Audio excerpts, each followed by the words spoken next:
Salut, ça va? Je m'appelle Igor Barque, je suis brésilien et professeur de français depuis 2008.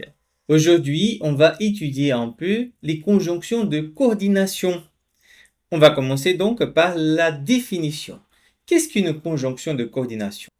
C'est un tout petit mot qui relie deux éléments de même nature.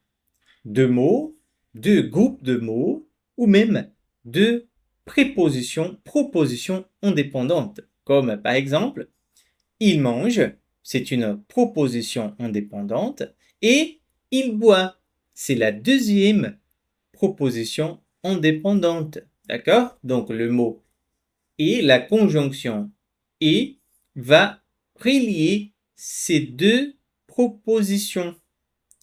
Et on a dans le deuxième exemple la conjonction ou qui va relier les deux éléments du thé et du café. Donc, on va pouvoir former la question suivante. Tu veux du thé ou du café? C'est une alternative. D'accord? Voilà. D'accord. On continue. Donc, pour les conjonctions de coordination, on a ce qu'on peut appeler une liste magique parce qu'il y a 7 conjonctions de coordination principales en français et on peut les connaître à partir de cette phrase qu'on appelle une phrase mnémotechnique. C'est une phrase qui va nous aider à nous rappeler une information. D'accord? Par exemple, mais où est donc Ornicar? Mais où est donc Ornicar? Dans cette phrase, on a déjà les 7 conjonctions de coordination. Mais, où, est, c'est le et, donc, or, ni et car. Voilà.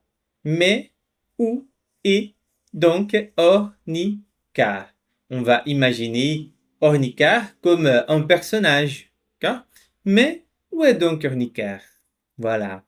Et avec cette phrase mnémotechnique, on va se rappeler les principales conjonctions de coordination en français. D'accord? Mais maintenant, on va voir conjonction par conjonction. Voilà, on commence par le mais qui va nous indiquer une opposition. Il veut sortir, mais il pleut.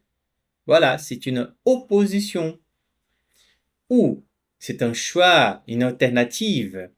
Tu veux du chocolat ou une pomme? Tu veux du chocolat ou une pomme comme dessert, par exemple. Et va nous indiquer l'addition. Elle lit et elle écrit.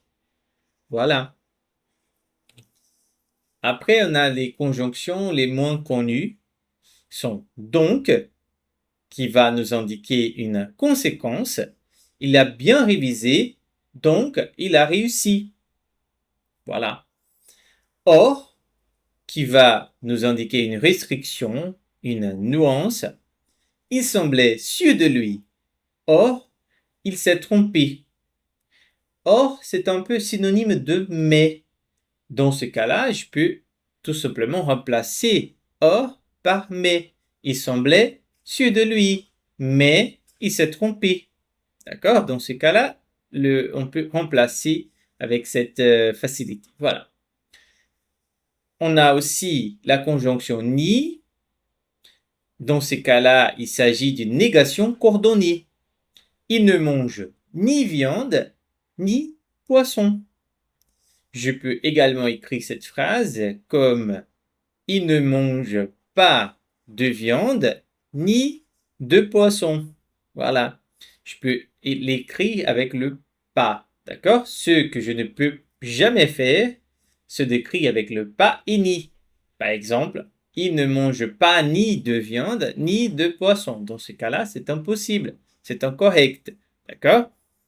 Donc, je vais écrire il ne mange ni viande ou il ne mange pas de viande ni de poisson. D'accord? Voilà, c'est clair? J'espère que oui. On continue.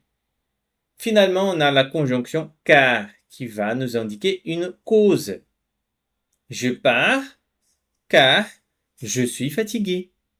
Dans ce cas-là, la conjonction car, elle est synonyme de parce que. Je pars parce que je suis fatigué. D'accord? Ça veut dire exactement la même chose. Ok. Et quelles sont les erreurs fréquentes à éviter?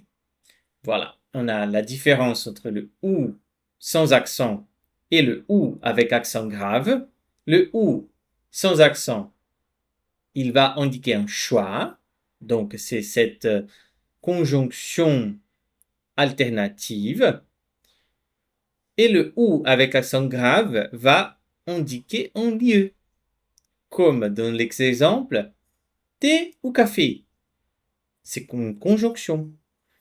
Mais dans la phrase tu vas où, le où, il est un adverbe qui va indiquer un lieu.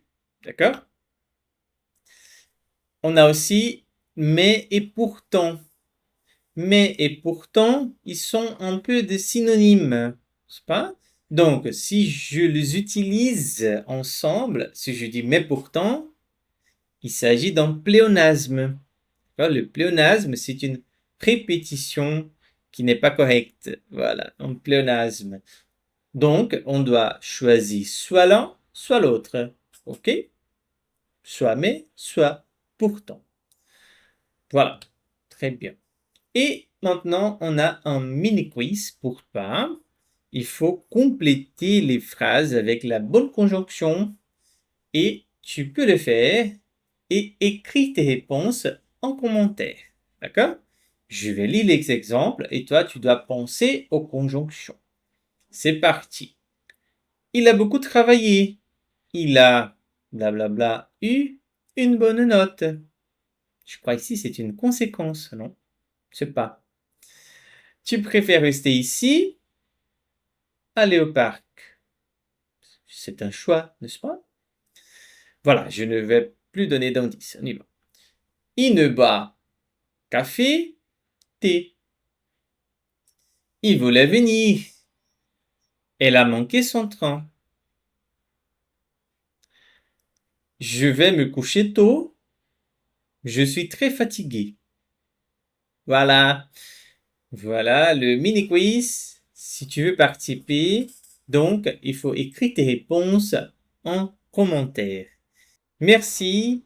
Likez la vidéo, commentez et partagez cette vidéo avec ceux que tu sais qui veulent apprendre le français. Voilà. Merci et à la prochaine.